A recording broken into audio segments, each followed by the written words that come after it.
Well, folks, might as well get started. Thank you again. I also want to thank Goosefoot. I really appreciate them providing the space for us and the facilities. Essentially, we couldn't do it without community groups like this being able to offer the options for folks. So today we're going to be covering stuff that employers need to know about hiring folks. And there are three workshops that I'm going to be doing for employers. This one's going to cover the general overview, what are the responsibilities of the employer, and talk specifically about the difference between an employee versus an independent contractor. Those are that's a big question, and we'll talk about that today. First of all, also let me give you a disclaimer. I don't know everything. I'm not an accountant. But I've been with the IRS for a while, so I do understand and speak IRS. But if you have a question, don't hesitate, just ask. And if I don't know it, I'm going to try to get the answer back to Sami after so that she can pass it on to you. But also know that in this class, I can't always drill down to exactly the situation that your business might have. So disclaimer basically is just, hey, understand that the rules are all at irs.gov. They're in the publications that we have. And getting a specific answer to a thorny question is something that I just want you to know that you need to do your own homework, maybe ask your own tax professional, because I'm going to simplify and generalize some things. But all the information that I am passing on is at irs.gov for more info.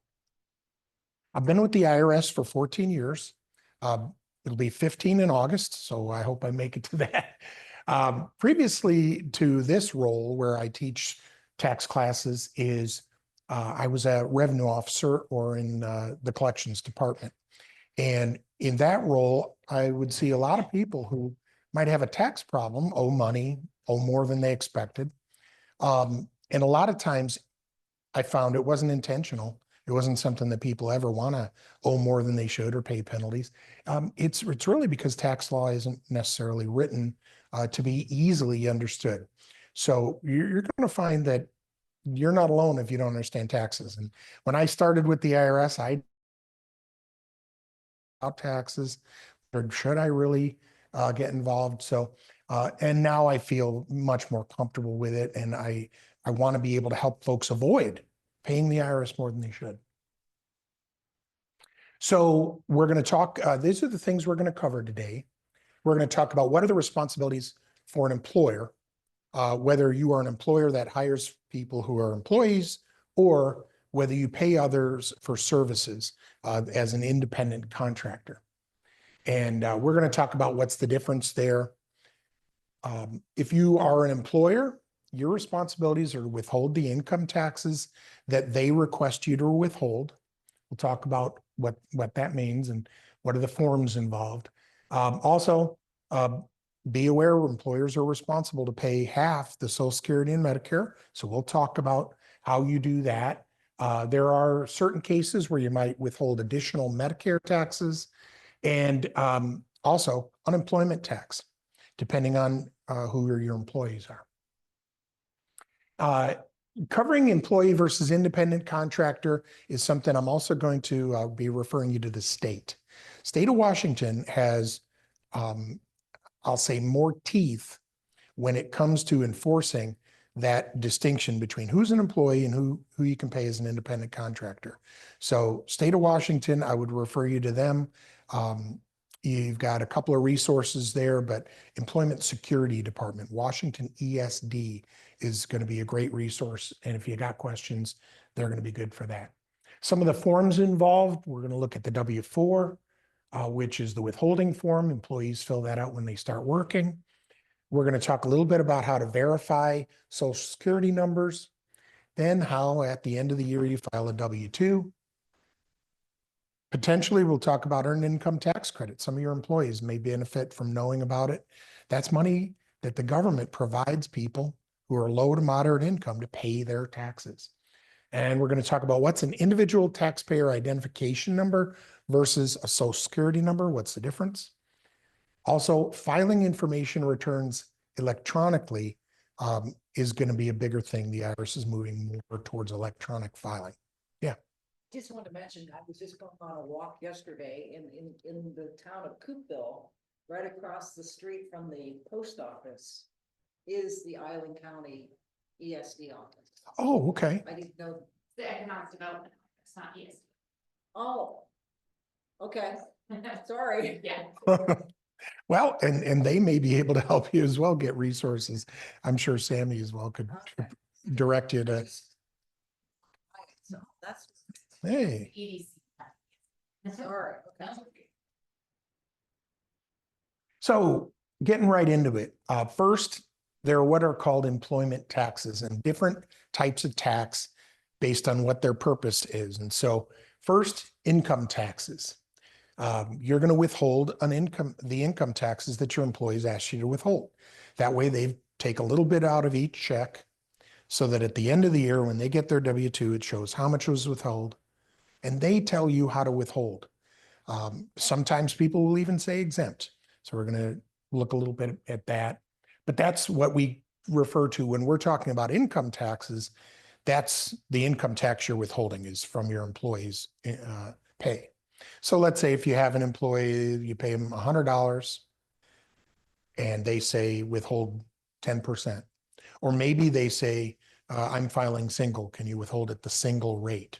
And there's a worksheet that the IRS has to show you based on how much they're getting paid, how much to withhold. Sometimes they specify a dollar amount. That's easier, but same idea. That's what you're withholding there. Also know that you're also going to be withholding the employee's share of the payroll tax. And there are three payroll taxes, or sorry, really two. Social Security, that's the amount that comes out of your pay that pays your Social Security premium. And that allows there to be money there when you claim that. Medicare, same idea. And the employer pays half, the employer pays the other half. And as an employer, you're withholding both of them. These are called trust fund taxes. The reason why is you're holding this money that is in trust. So some of it is the employee's contribution. Some of it is the employee's income tax. And so as an employer, you're actually have a responsibility for holding that money until you deposit it with the IRS so that it's there when they go to file their taxes. And so be aware that this is a responsibility that kind of surprises some people or can get them in trouble because they don't quite realize what they're doing. So the circumstance really is that if you pay someone, you say paying them $100 or something, and I'm using 100 just because it's an easy round number. They might ask you to withhold $10 to pay their taxes. Well, that $10 is actually their money. You promised to pay them $100. And part of what you're doing is taking some of that to put it on account for them. That money is their money. And employers often though focus on the bottom line. Well, I cut the check for $75. Well, where'd the other 25 go? Well, Social Security, Medicare, and then that $10. And part of that Social Security and Medicare is also their money. So imagine if you're an employer and you just get used to the idea, well, I pay him $75 a day, right? Instead of remembering, oh, it's that 100. And then if you are not forwarding the trust fund taxes, it can be a huge penalty because it's not even your money any longer. You promised them. And when you cut that check, the day you cut that check, the way the tax law is written says that's their money as of that day. You pay the matching share, and you're going to see a word FICA, federal insurance. That's what FICA stands for. It's both of the Social Security and Medicare. So if you see that term, know that's what the IRS is referring to. They use the term FICA. That was the original act that set it up. So know that. Also, you might have to pay federal unemployment tax. If your only employee is yourself, well, you'll pay unemployment tax to the federal government, but it's a lot less because owners are not provided the same amount of unemployment benefits as an employee who has no control over whether the business stays in operation or not. Some of it you pay to the federal government, and you do that once a year. Some of it you pay to employment security, that group we talked about earlier with the state of Washington. You might not have to withhold any of these taxes on folks that are an independent contractor. So there are times, though, that you might be instructed by the IRS. Some people have a status with the IRS that means anytime they are an independent contractor, they're going to be, and that's rare. But if the IRS sends a letter saying, hey, we noticed you paid this person, please start withholding a percentage. But also, if they don't provide you a tax identification number, and we use that word tax identification number to cover both ITIN, which is somebody who is receiving income in the United States who is not a citizen, or Social Security number. We use that taxpayer identification number to kind of mean that. Your best guide to have for any employer is the employer tax guide, available at irs.gov. It's publication 15, and it spells out all of what I'm covering today. It's going to cover all your tax responsibilities. So, workers, independent contractors, employee, what's the difference? An employee is someone that you are going to direct, and there's three tests that the IRS has for it. But before I go to what's an employee, let's start with independent contractor, because here we are, we're talking about all these taxes that the employer is responsible for. Well, some people get creative and think, hey, you know what? I can avoid all this hassle. You're an independent contractor. Keep in mind, not only the federal government, but also the state is aware of this. And while this may work when someone is actually an independent contractor, the IRS over even the last 50 years has been trying to remind people that some people that you might want to think of as an independent contractor, the level of control you have over their actions and what they do for your business really means you got to call them an employee. So when they define independent contractor, this is a long explanation. This is the official explanation. But it really comes down to how much control and direction are you giving this person who's doing a service for you? If you start out and you just, and the great word in here is contract. If you set up a contract and you just say, hey, here's what I'd like you to do. I'd like you to build something for me, or I'd like you to do a service for me. Or maybe they're your lawyer, your accountant, right? Essentially, you need to be very aware that they are in control of the project. And if you're not happy with it, you might have something built into the contract saying, hey, I needed it to these specifications. You didn't hit the specifications, so you have something built into it. But that means that the person who is your contractor is responsible for their own self-employment taxes, their own Social Security, their own Medicare, their own withholding.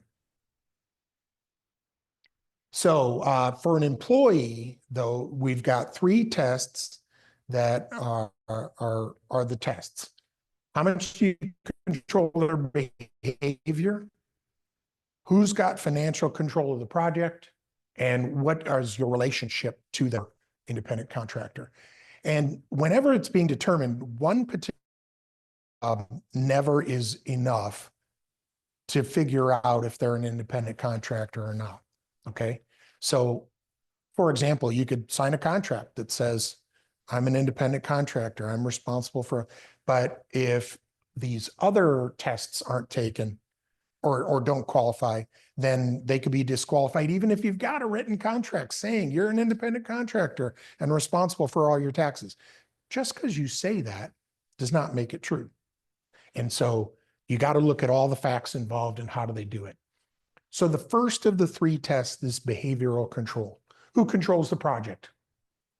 When do you have to show up? I need you to show up at 8 a.m. and work till 5 and close the office at 5. Well, that is what you would tell an employee. But an independent contractor, you might only have, I need the job done by March 31st. That's a much different type of when and where. Similarly, to who's providing the tools and equipment? Whose are they? If you hire somebody who's an independent contractor, they're going to have their own tools to get the job done. Similarly, who's providing the supplies and services? Now, you could work with an independent contractor and maybe you provide the materials to build the project, but they're the ones then that might be responsible for a lot of it. So again, one particular test alone doesn't disqualify or do it. Similarly, who's controlling the work? In other words, you might have some experience in what they're doing and just subcontract it because you don't like doing that particular part of the job. Okay, fine. But as the general contractor, you have no real right with an independent contractor to control how they get started with the day, how they work through the day. So if you are controlling the work, that's more likely an employee relationship. Similarly, who trains them, right? If you've got somebody that you hired as an independent contractor, you would expect them to know that trade and be able to get the work done that you needed done without your supervision, without you, because why? You're paying them as a professional. So an employee is when the business is controlling their actions. And again, this is all about how they behave. Similarly, the business doesn't always have to control the way the work is done for an independent contractor. So looking at the next one is financial control. Who's invested in it? Who invested in the project? And so when we talk about financial control, who bid the job, right? So an independent contractor might come and say, hey, I charge this fee for that service. Or maybe they look at the job you're asking them to do some calculations and determine this is how much I need to charge you for that. And so if they're taking the financial risk and they're investing their time in bidding the job and determining what it would cost, then they are the ones that have financial control over it. But if you, as the person that hired them, instead say, I'm going to pay you hourly to get something done, that's going to be a sign that no, this really doesn't mean that that contractor has the control of it. And the idea is that the independent contractor is independent. They're doing their work independently from you. They've got the profit if they get it done in the right amount of time and according to your specs. So that's why you pay them. And they're in business for themselves. And so because of that, just like you as a business owner, you're going to be paying all your business taxes and self-employment taxes. Same idea with an independent contractor. They're doing it for themselves and they're the ones responsible for those things. But that means that they're the ones that are at risk financially if, let's say, they underbid the job and it takes them twice as long.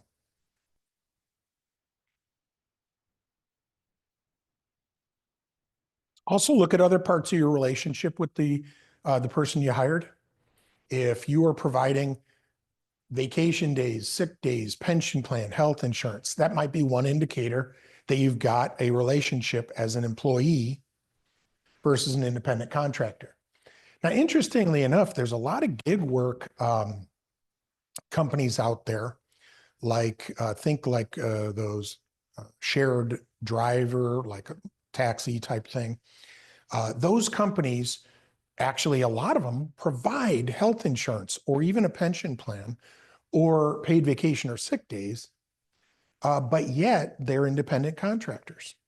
And part of that really comes down to how they do the job really is not supervised the same way as other employees. So again, one characteristic alone might not be a disqualifier. So they provide paid days off, things like that, based on how much they work. But that alone doesn't mean it. But also keep in mind the importance of that worker, right? If your store can't open without that employee or some employee being there, well, that more likely means that they're an employee rather than an independent contractor. If your business can't run without that particular key worker, that's an employee. Other things that show a relationship, right? An independent contractor, you might have a contract that has a start date, an end date, a finished service or product that you want. And that doesn't mean, though, that there's some kind of relationship permanency where you're like continuously providing them work. And, once you pay them every 2 weeks, that kind of situation.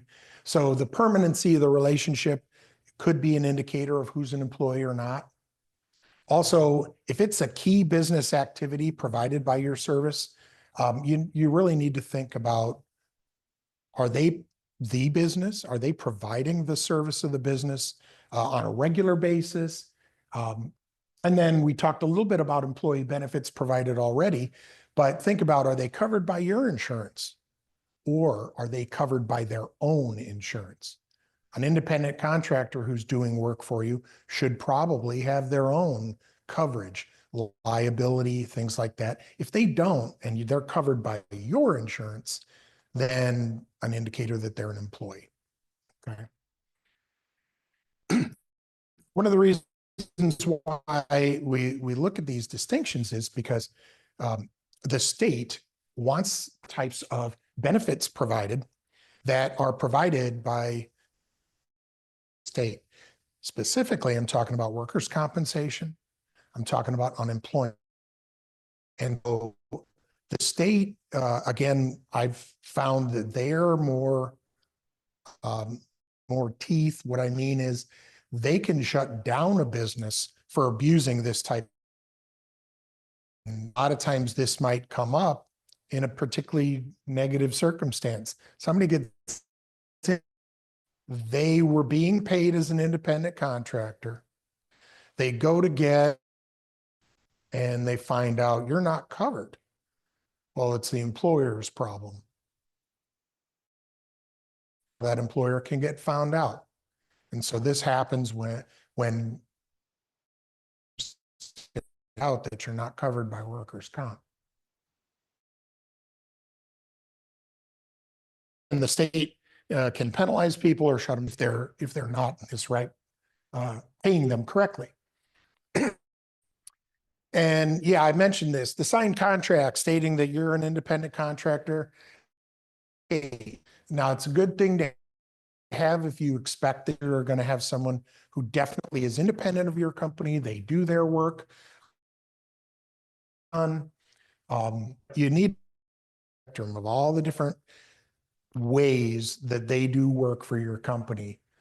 And if it's found that they were actually an employee for a time when you were paying them as an independent contractor, the penalties can be huge because the employment taxes, and again, remember we called these trust fund taxes. So now if you're found in this situation, it means that you're responsible now for paying the employment taxes, potentially even for the past. This can be, again, pretty tough.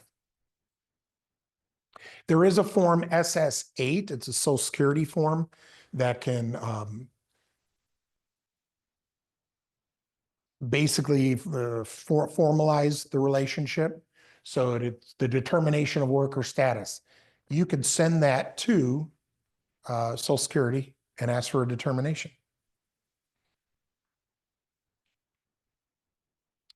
So here's a look at the form SS8.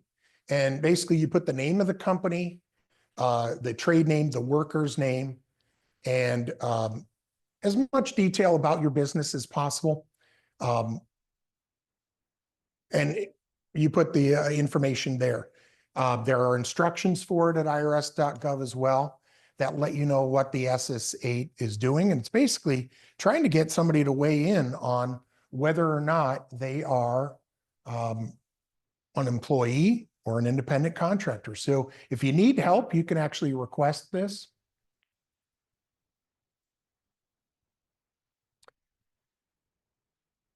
There's a tax topic at our website, irs.gov as well. So if you want to look up the information, you want to look at tax topic 762, and you've got it in your notes, but you can also just anymore at our website, irs.gov, put in the search box, independent contractor. But that tax topic guides you right to it. There are publications that talk about it as well. So you've got that publication 15, which is the employer's tax guide. But then you also have a supplemental tax guide, again, part of publication 15, that goes over this topic specifically. And then there's also a publication 1779 that goes over that as well. So you have those in your notes that you can review there if you need it.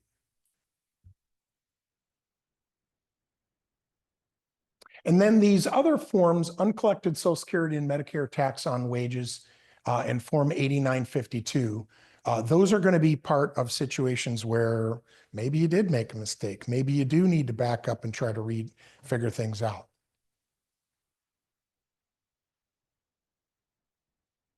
So we talked about first, independent contractors. What do?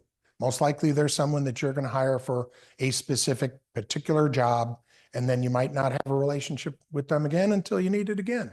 But if you're an employer and you control their behavior, you're the one invested in the financial control, you're the one that gains the benefit if we make a profit off of their work, then you have some responsibilities.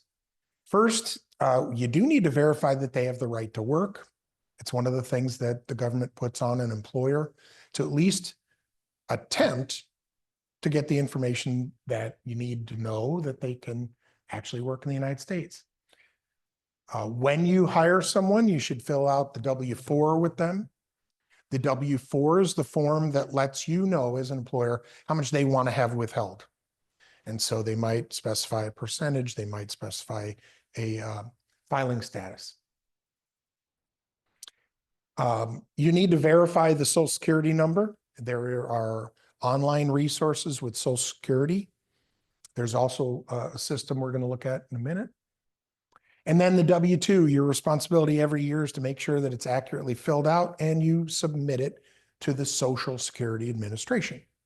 So once a year in January, that's when you get that form. You give it to the employee and you give it to Social Security as well. Earned income tax credit is a tax credit that low and moderate income folks get from the government to pay their taxes. And if you have low enough income, then there's this credit, and a credit means money to you. Quite often it's refundable as well.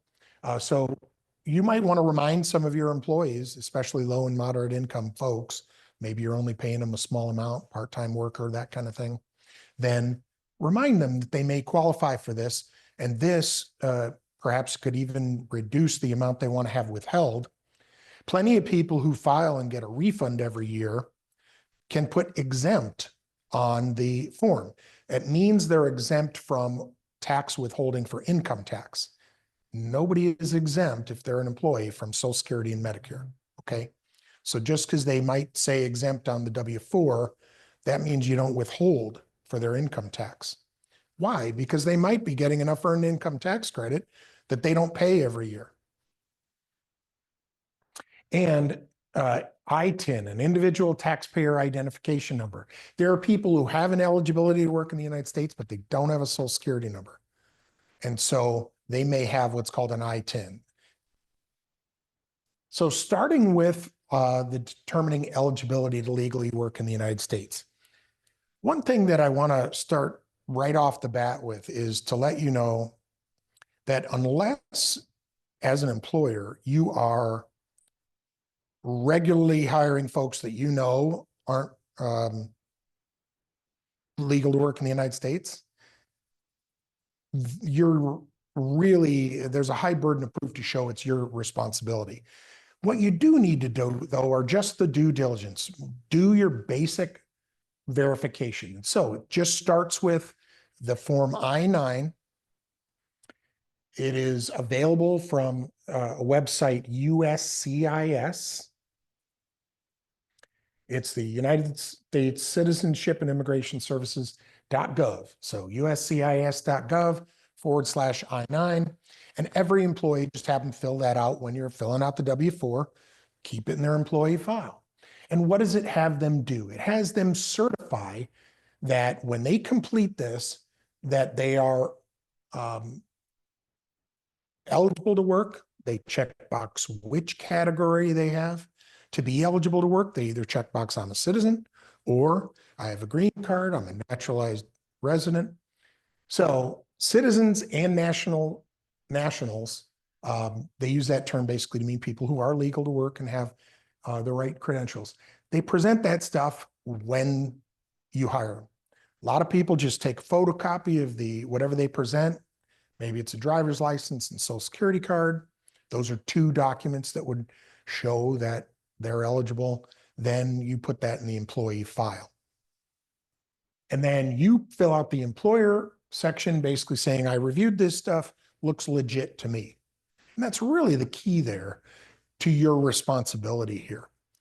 If it looks legit to you and they just have a really good forgery of a social security card, or maybe they took somebody else's, you've done your due diligence. You've done your work. No one's going to expect you to be an expert on, something that's forged. So I just want to put your mind at ease that although you're keeping this stuff and you're verifying it, no one's expecting an employer to be an expert on all of this. So as long as you've done the work and you've got the I-9 to show, yep, they signed it, I signed it, here's what they presented. You only have 3 business days before they can get you this stuff. And sometimes you might want to get someone on the job right away. But if those 3 business days they don't provide the right documentation, it can leave you liable for hiring somebody who isn't eligible. And so best practice would say, hey, I just can't continue until you get me these documents. Okay. Pretty clear, and it seems obvious, but if it doesn't look genuine, don't accept it. Seems obvious, but it happens. And you don't file this I-9 form with anybody. You actually just keep it in your files with your employee records. Reason for that is it doesn't often come up. Yeah, Sammy. Is this similar to like the liquor control rules where you have to have the actual physical ID to show you they can't give you a photocopy? It's a good point, right? Somebody who has, let's say they got a ticket and their driver's license was seized. If somebody has their driver's license seized and they give you a photocopy, that might not be a great time to hire them. Okay. So you could potentially be liable. I've never run into that before, but I hear what you're saying. No, you really do need to see the genuine document. Same thing with social security card. A lot of people don't want to carry it around. And the one time that you need it is when you need to be employed. And so you need to have that social security card. If not, they need to get with social security and get a new one. You need to keep it for 3 years after they're hired, or 1 year after their employment ends, whichever's later. Hi, welcome. Got a handout up front if you'd like to have notes. It's on this table right here. So if they're terminated, you need to have it up to a year after they're gone. Part of this is just the government might come back to you and say, hey, I need to see the I-9 records for your employees for the last year. And they're just verifying that you're hiring folks that are, so keep that whichever's later. So if you hired them, keep it for 3 years after the date of hire or the end of the employment. A lot of people just end up keeping it for years, but similarly, you want to keep a copy of their W-4. Every employee might have a different set of needs regarding their taxes. And if you're their only employer, well, then they may have you withholding more. But if it's a side job and it's a part-time job, maybe it's a second job, they might need to withhold less. So what you want to use is the instructions for the W-4, and the publication 15 lets you know how much to withhold. So you use the total amount of their wages before anything's coming out, and use the formulas in there to figure out how much to withhold. Now, if they don't do a W-4 for you, or they don't specify, sometimes an employee will even say, I don't really know. Well, the default, whenever there's no specification, is just to withhold at the single tax rate. So the tax rates are single, married, or filing joint, married separate, or head of household. And it breaks it down into which rate. Married filing joint's going to be one of the lower tax rates, head of household's going to be a little lower, and then single is the highest rate. And so if you don't know, withhold at the single rate. Also, again, these folks that are exempt from withholding, again, only applies to income tax. That might be somebody whose wages are low enough that they're not going to end up owing at the end of the year. But they're not exempt from Social Security or Medicare. Again, what we call FICA taxes. You should revise it every year. A lot of people don't do that and forget to do that. Employees especially should be reminded to update it every year, because sometimes you're surprised. April 15th comes along, you file your taxes, or you go to somebody and they say, yep, here's how much you owe. Wait a minute, I'm not getting a refund? I owe? Yeah, because you didn't withhold enough during the year. So every year it's a good opportunity, especially around tax time, to update the W-4 so that the employee doesn't get surprised at the end of the year, to make sure they're withholding enough. So moving on to the other employer responsibility, it's verification of Social Security numbers. You always want to make sure you've got a Social Security number or an I-10, and you can verify the number at ssa.gov. There's a way you can update or upload 10 names and Social Security numbers. And what Social Security does is verify that the name matches the Social Security number. Now, for privacy reasons, they're only going to tell you if there's a disqualified. They're basically going to say that doesn't match. And typically it's just that the name doesn't match the Social Security number. A lot of times you'll find that this happens when there's a name change. So someone might have gotten their Social Security number with a maiden name and then got married, and then that might need to be updated. So ssa.gov, that's the Social Security Administration website, is where you'll find more information about how to verify a Social Security number. There's another service that I also I think is even easier to use, but employers have to set up a login ID for their company, and it's called everify.gov. Everify.gov, you enroll as an employer, especially if you have lots of employees. This might be a good way to do it. That way you're not doing it. You don't have to go through the process with Social Security. You're doing it with E-Verify. So the idea is the same way. You put in the name, the Social Security number, that's checked, and it's checked with Social Security records and with Homeland Security records, and basically just gives you a thumbs up or a negative. If that's the case, that you find that you get a mismatch, it's the employee's responsibility to figure out where the disconnect was. Okay, you as an employer are not responsible for fixing it with Social Security, but most often I find it's just a name mismatch. So what is the W-2? That's the one at the end of the year. That's the one that you, as an employer, or maybe you have a payroll service, but you're going to be completing this showing how much was paid. There's a box showing how much was withheld. There's a box showing how much Social Security and Medicare was withheld. And these need to be accurate when they're submitted. So whatever system you have of keeping payroll records, you want to make sure that you're happy with it and it's getting you the right numbers. The reason why is, as an employer, you're going to be filing Forms 941 4 times a year, once a quarter. So, and it covers January through March and then April through June. Each of those 4 forms is when you report and pay the Social Security and Medicare and the withholding for the employees. When you do that, the IRS compares that with what you put on the W-2.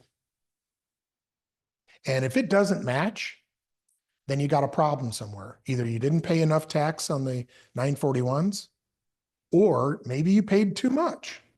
But either way, those numbers have to match. And if they don't, it means either there was tax missed or you overpaid it. So make sure that these match. The other thing the IRS looks at is, do the names in the Social Security match? Potentially, you could even be penalized if these numbers are out of whack. So be aware that you want to take some time with your W-2 responsibilities at the end of the year to make sure you're getting it right. A lot of people electronically, computers have changed a lot of things, especially if you use a program like QuickBooks to do your payroll or something like that. Or if you use a third-party payroll provider, a lot of these payroll providers, depending on the level of service you have with them, they might do your payroll every 2 weeks. They might also do your W-2s at the end of the year. So be aware there are third-party payroll providers that you are paying to do a service for you that might be exactly what your company needs in order to make sure everything's being done right quarterly, and then once a year, the W-2. So Social Security card, asked to see it, make a copy of it, verify the name matches the Social Security card. And you want to remind an employee, hey, if this doesn't match, Social Security is going to give me a note about it. So this all looks legit, right?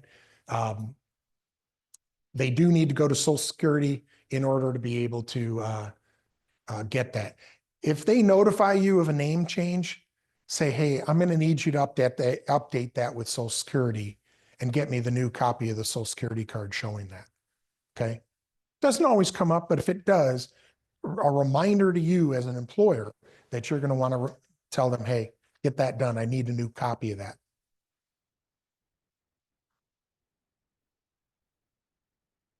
So document steps that you take whenever you run into this. So let's say somebody does give you something that doesn't seem to match. What you want to keep in the employee file is what steps you took in order to get it corrected. Okay. The reason for this is just doing your part to show what you did. It's basically your story of why, hey, I told them to get it corrected. They didn't get it corrected. If that's in the employee file, you don't have to remember, especially if you have multiple employees. Also, all these records, the W-4, the I-9, the copies of the Social Security card, the copies of whatever ID they use. These, if you can show that you did all your part, you did your due diligence, we call it, you might have reasonable cause to protect yourself if the IRS or some other state agency comes to you and says, hey, I need to verify this. This information doesn't match. Well, I did everything I could. And in fact, in their employee file, I told them, get me a new Social Security card. They didn't do it. That's a good defense. The point I'm getting at here is that some of your job in record keeping can save you a ton of money down the road if the state wants to fine you for something like this not being on the up and up. All right, so your deadline to submit the W-2 to Social Security is January 31st of the year, in the year after you paid them. So you wrap up one calendar year, and then January 31st is your deadline, not only to get it to the employee, but also to get it to Social Security. A lot of people don't realize this, but if an employee leaves mid-year, you should get their W-2 issued to them as soon as you practically can. It's often a lot easier. What you don't want to run into is an employee leaves, you wait until the end of the year to do it, and then you get a W-2 returned to you because you had the wrong address. They moved, et cetera. Also be aware an employee, when they leave the company, can actually request their W-2, and you've got 30 days. That's the way the law talks about it, 30 days to get them that W-2. So it may not be your typical schedule, but be aware of this. Be prepared if an employee leaves before the end of the year, that you may want to be able to get that done. You can file electronically with Social Security Administration. It's recommended. And also be aware that if you have 250 or more W-2s, you're required to file electronically. Filing electronically, the hope is that it reduces errors, that it is more timely. You're not waiting on something in the mail. Also, it can get lost in the mail. And think about all the sensitive information that is in that packet of your employees' info. It's got all the Social Security numbers and names of employees. So keep in mind, the Social Security is moving towards getting all of this done electronically. The requirements are getting stricter for employers. So as an employer, one of your responsibilities is getting these into Social Security. And it can be fairly straightforward, but it does take some practice. SocialSecurityAdministration.gov will allow you to upload them. It's also a common misunderstanding. People think I should send the W-2s to the IRS. Well, it actually goes to Social Security, and then Social Security provides that information to IRS. So common misunderstanding, but be aware that's who you send them to. If you are uploading a report, you've got a W-2, which is for each employee, and you're going to send a copy of that. And then there's what's called a W-3, which is a roll-up of all of the employees. So it's got a roll-up of all the wages paid, all the Social Security paid, and all the Medicare.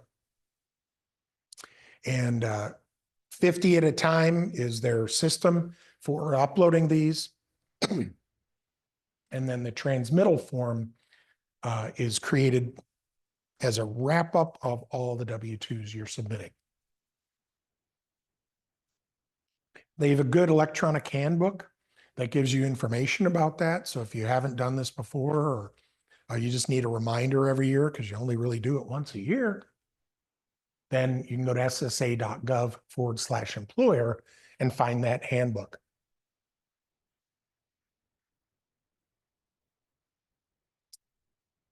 So this is one that does require you to have an identity with Social Security.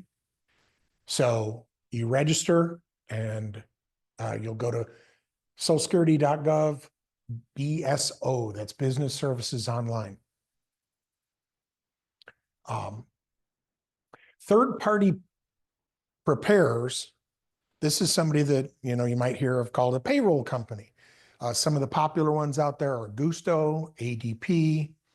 A lot of these companies specialize in payroll for people, but there are plenty of smaller companies that may do that as well. Some of your accountants might even offer that service.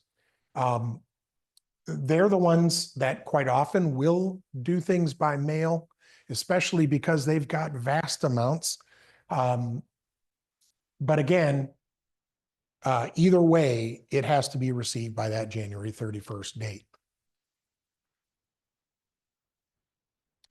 Reminder about earned income tax credit for low and moderate income folks. And it's a refundable credit that can come back to them, and it pays their taxes. So let your employees know about it, especially if you have part-time employees or low-income employees, because this can be part of their consideration on how much they want to withhold. You don't have to tell an employee who is claiming exempt. They may probably already be aware of it. But one thing that's nice to have for a lot of employers, they provide notices to the employees about different things. There is a notice 1015 that you can provide to the employee. Similarly, a notice 797. The idea is these are things that just let employees know. It's helpful. for your employees to know about this, especially when you're hiring them and filling out the W-4. That's a great opportunity to just mention it right then and there. Hey, did you get a refund last year, or did you owe last year? Oh, okay, great. Well, let's set up your W-4. Not that you need to be an expert on withholding, but it is something to just be nice to remind them about. So folks that aren't eligible to get a Social Security number, they can be issued an I-10. And an I-10 looks a lot like a Social Security number, but they start with the number 9. That's your big indicator that this is an I-10.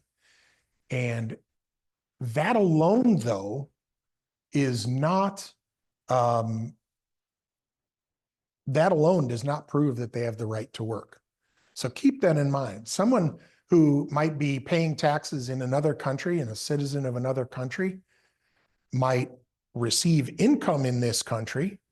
If they do, they might need an I-10, especially folks that are investing. That's an easy, simple way, or if they're only part-time in the company.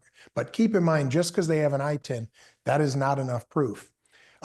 In fact, it also means they might not be eligible for Social Security benefits. That alone doesn't mean they could do that. They definitely don't qualify for the earned income tax credit. So if you get a Social Security number that starts with 9, well, you know it is one of these I-10s.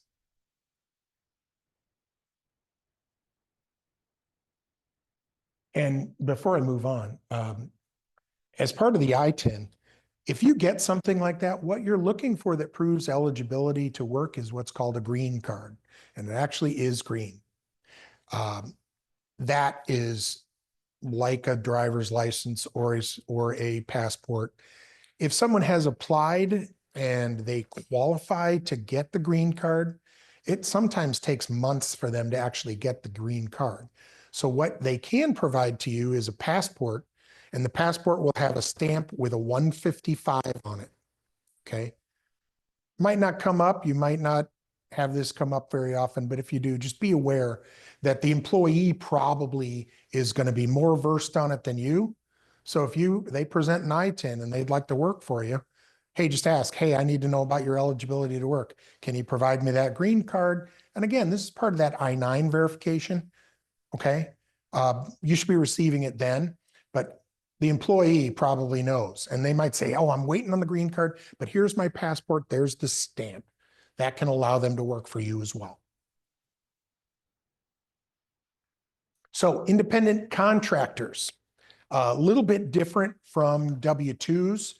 But it has the same sort of deadline. So just like you roll up all your W-2s and get those submitted in January before the January 31st deadline, you got the same deadline for independent contractors.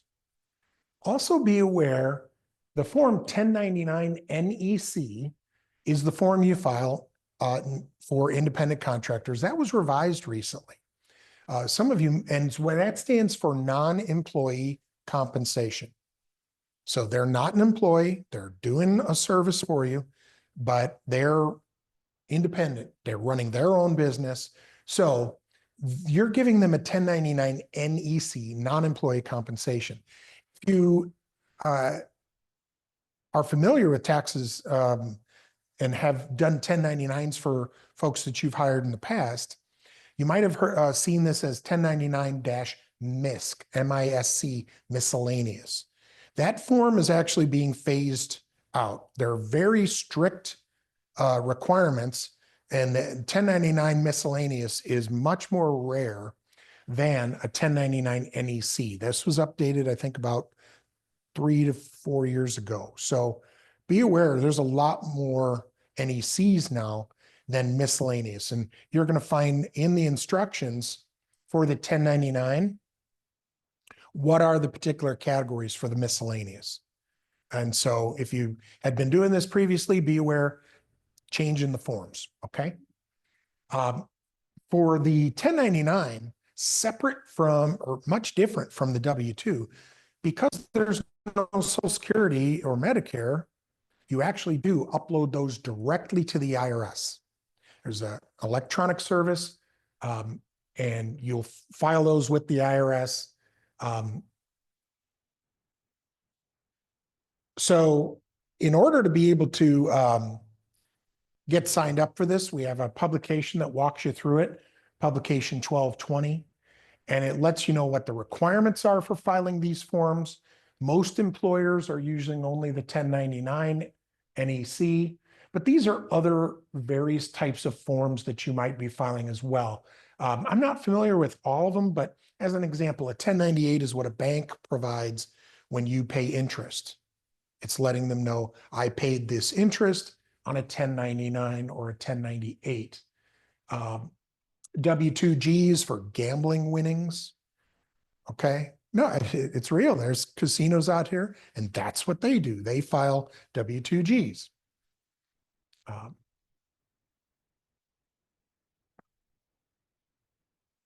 So as a review, be aware of your requirements to verify whether somebody's an employer or an independent contractor, and know that an employee, you've got these withholdings to do. You want to make sure that they're paying into unemployment. So if things go south, then they'll get unemployment. They'll qualify from the state. Also, remember, what are the requirements? What's the difference? Well, do you control what they do on the job? Behavior control.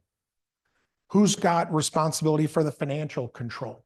So that's one of the categories to consider for whether they're an independent contractor.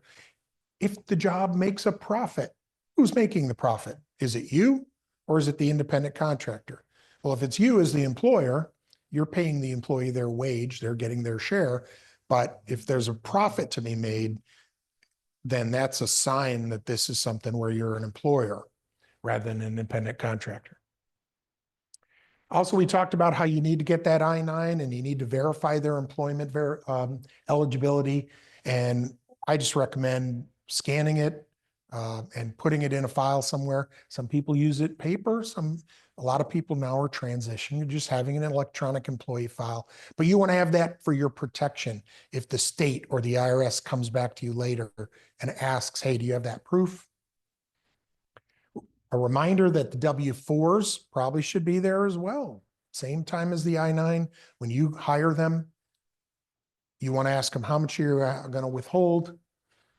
Also, your W-2s. We talked about how you would get those in at the end of the year. We talked a little bit about the EITC and the ITINs. Again, an ITIN, if it starts with the number 9, verify their identity as well, either through that green card or the passport. And then your 1099s, different from the W-2s. 1099s upload to the IRS. And for more information on that, irs.gov, sign up there. Your most important tool is this employer's tax guide. It's available electronically at irs.gov. We update it every year because there are tax changes every year. So keep in mind, you should be looking at this when you're doing any of these responsibilities, or if you've just got a question on payroll, right? You're doing your payroll, maybe something you're doing first time. If you do have a question, we do have a business line available, 800-829-4933. Here on the West Coast, we're on Pacific time, which means the rest of the country generally stops calling about the end of the business day, right? So my recommendation for folks in Washington, if you're going to call the business line, so you don't wait on hold forever, don't call on Monday or Friday, or you'll wait for a while. But also a reminder, hey, call in the evening. We're open till 7 p.m. on that line. So if you call about 5 p.m. Pacific time, your wait time is going to be less. And you can ask specifically about questions regarding that. Just say, hey, I got a tax law question. I've got employees and here's what my question is. What do I need to do about this situation? So somebody is available to answer those questions for you. 7 a.m. to 7 p.m. In addition, I'll say this, if you are a new employer, there are services through various organizations. We talked about the Economic Development Corp. There are small business development corps. These are groups that provide free services to business owners, especially if you haven't ever had employees before and you want to level up and start doing this, then you can work with the small business SBDC, the Small Business Development Corp, and they can one-on-one work with you and provide that free service. There's also a group called SCORE, SCORE. They can provide one-on-one business development with you as well. And if you just want to have a third-party payroll provider, that's an option as well. Did you have a question, ma'am? No, No, I thought you raised your hand. No worries. So here's my contact information, and it should be in there as well. Not only do I want to like pass on information to you, but I'm available if you do have something that's a more thorny question. If you don't know, reach out to me. I might be able to find out for you. Similarly, though, I also want to hear complaints or just feedback. Hey, this didn't work for me. I tried to upload it, and even if it's just feedback like I uploaded it and it wasn't really clear that it went through.